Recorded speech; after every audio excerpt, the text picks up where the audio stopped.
Zach with Web3 Reviews. Thank you for being with us. Today, it is Wednesday, June 18th, and we're going to be talking about the crypto market. Let's go. Remember that none of this is financial advice. XRP currently sitting at $2.12, down 4.2% on the 1 day, down 8.64% on the 1 week. So XRP is going down, and this is all on the back of the stablecoin bill getting passed by the US government. Here we go from Jack the Rippler talking about it. The Genius Act summarized. Treasury may block non-compliant foreign stablecoins. Bye-bye, Tether, he says.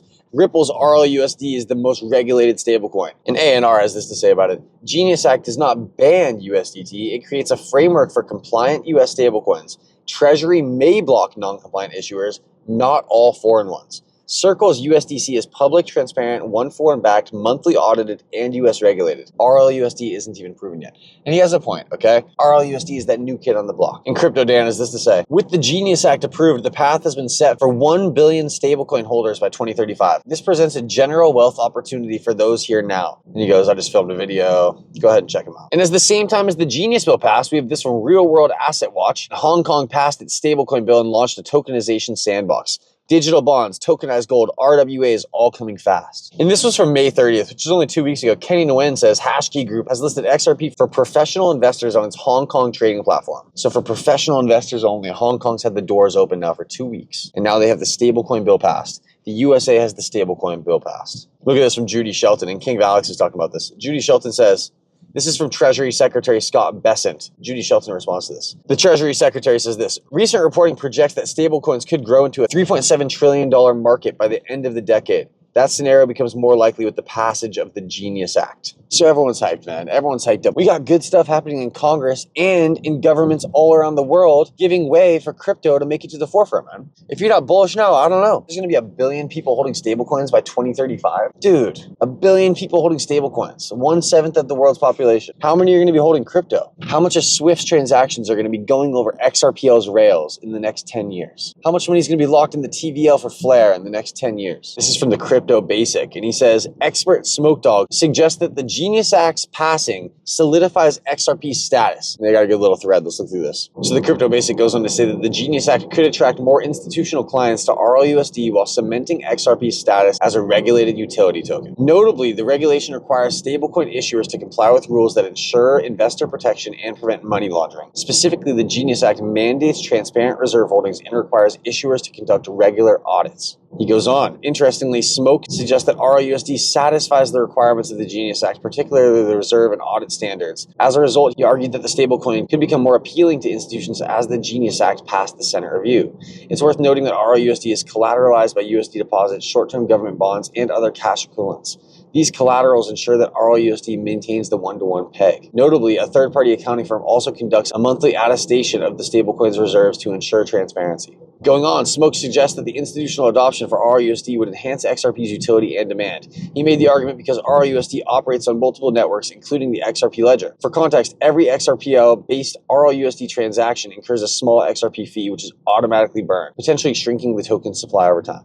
Imagine if we're moving $1 quadrillion a year, and microtransactions are happening on each one. 100 billion XRP, there's already less than. We have 99 billion XRP. It's going to keep on trickling down, man. Furthermore, the community figure asserted that the Genius Act would better position RLUSD and XRP to compete against central bank digital currencies for institutional adoption. This reasoning suggests that the Genius Act would provide the regulatory framework to drive institutional adoption of XRP and RLUSD. In the meantime, the Genius Act still has to go through another hurdle before it becomes law. The stablecoin bill is only passed in the Senate. It needs to pass in the House before the US president can sign it into law. So it's not all over yet, all right? And this is from Smoke Dog as well. He says Ripple's team of experts, and this is on their website, they have 135 team members, and it says our experience. Look at this, from board and advisors, deep industry expertise, experience from JP Morgan, BlackRock, Apple, Google, NASA, Federal Reserve, DTCC, Department of Treasury, Microsoft, and more. XRP is plugged in, man. This is a plugged in company. Facebook and Twitter, they were both evaluated at over $1 billion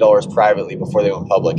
They were called unicorn companies. Ripple was evaluated at over $10 billion before they went public. They still haven't gone public. That was back in 2017. The XRP they hold in their escrow is worth about $100 billion. So what would their evaluation be, man? They would be one of the largest companies in the world. And we see this based on all the people who have been on the team and gone into government, or from all the people who have gone from the government to on the team, we've seen a lot of players join. We've experienced from JP Morgan, BlackRock, Apple, Google, NASA, Federal Reserve, DTCC, Department of Treasury, Microsoft, and more. And Mike W responds, Barr was an industry plant. Michael Barr, Department of the Treasury, an industry plant. Dude, the industry plants are out there, man. You can't escape them. Feds are all around you, dog. Industry plants got to be at least 15% of people out there in all industries. Just watching. All right, let's give them 1.5%. How about that? 1.5%. From Chad Steingraber, Coinbase Derivatives and Nodal Clear partner to bring USDC stablecoin to US futures trading. The first real-world regulated use case under the CFTC. Do you not see how you could just scroll Twitter and the news is getting crazier and crazier in terms of bullish news? It is. You look around and shit's fucking hyped up, man. Mr. Man is this to say, he thinks that politics is playing a role. He says, by Russia warning the US now, Russia is staking the BRICS position. Back off or we respond not just through military, but also financially. This is their opening to justify acceleration of BRICS bridge and cross-border CBDCs, gold-linked stablecoin trials, detachment from SWIFT, and on-chain commodity settlements. July is when Russia's CBDC is unleashed and other BRICS-aligned initiatives begin to roll out. Mr. Man says this is not a position the U.S. can hold and win. Hey man, you know, it's a crazy time and we'll see what happens. I don't know what the answer is. I don't know what's going to happen. I do know that XRP has been linked to the BRICS nations. What's it mean? I don't know, man. I don't know. Vet has this to say. Circle officially created a bi-directional pointer to their issued USDC on the XRPL by uploading an XRP Ledger TOML file to their website. The issuer account is now properly verified. USDC is a fully collateralized US dollar stablecoin. That's the quote right here. USDC is a fully collateralized US dollar stablecoin. And so the thing about the summer of pain, man, is none of that news fucking matters when it comes to the price moving. And that's meant to fucking frustrate you, man. That's meant to frustrate you beyond all means. So the question is, how tough are you, man? How tough are you mentally? If XRP goes below $2, if we break this range, are you going to be holding strong or are you going to be going, holy shit, it's over. Holy shit, it's all over. Don't be that guy, man, because the thing is that once summer's done and XRP and crypto comes back roaring to life, you're going to be like, dude, how could I have fallen for the price movement being stagnant when the fucking news was so bullish? So I'll be here with you guys all summer, man. I'm going to be here talking about it. Summer of pain's what made me, okay? Summer of 2019, I was driving the Amazon van, delivering packages, listening to the likes of Kevin Cage, blockchain backer, digital asset investor, the bearable bull. Their theories and thesis on why XRP was the one melted into my brain. When I close my eyes, I see XRP. Man, you seen this movie Kung Pao Enter the Fist? This shit's fucking hilarious.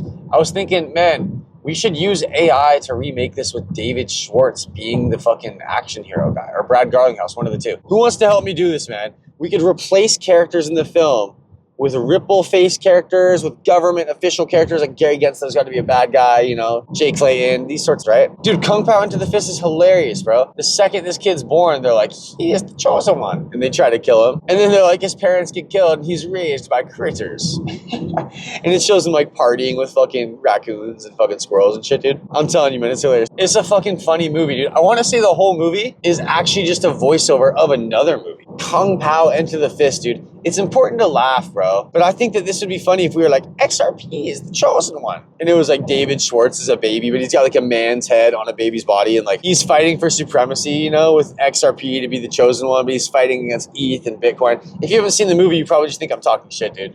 Which I am. But you know what? That's why you're here, dude. I wish I was as well spoken as Brad G. But I'm out here looking like the G that Brad could be. You know what I mean? Too much Jody High Roller, bro. And that's what this channel ultimately needs, bro. We need the stamp from Jody. If we could get Riff Raff to talk a little crypto, man, even just a DM, dude, if I could get Riff Raff to hit me and just be like, yo, let's play some ones, dude. You know, I honestly think that's a chance for this channel to grow, bro, is if I start doing MMA content and basketball content. You know, there are two untapped worlds here. I know that MMA is more tapped because the UFC is partnered with VeChain and we have Karate Combat. But the NBA, the MLB, these are untapped markets, dude. We don't have players selling their moments as NFTs. You know, NBA Top Shot is selling players' moments as NFTs, but are players getting a cut of this? I don't know. See, it's something I've thought about doing, bro. You know, I got a buddy who's a YouTuber, and he's a local guy. He's a basketball YouTuber. He's got a bigger follower than me. Dude, I was thinking I could go pay to play, bro. I could pay him, pay to earn, you know, play to earn. Think about that. Teach us a little basketball. I could teach him a little crypto.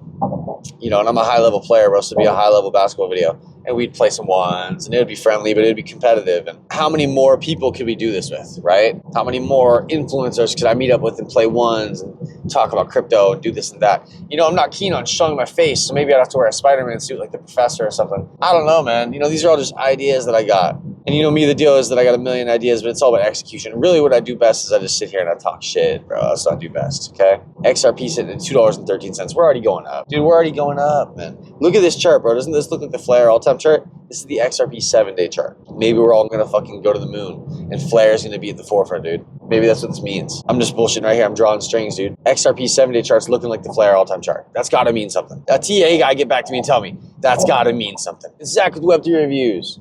We're having fun, man. Life is good, dude. It's going to be a long summer for crypto, but not in terms of the news, dude. Just in terms of your patience, your ability to withhold. But I'll tell you this, man. If you really want to see some price appreciation, you're going to have to wait 5, 10, 15 years. XRP is not going to be at $1,000 overnight. Not this cycle. $11 coming in. Anywhere from 7 to 13 is going to feel like a win. It's Zach with Web3 Reviews. Until next time, thank you for being here.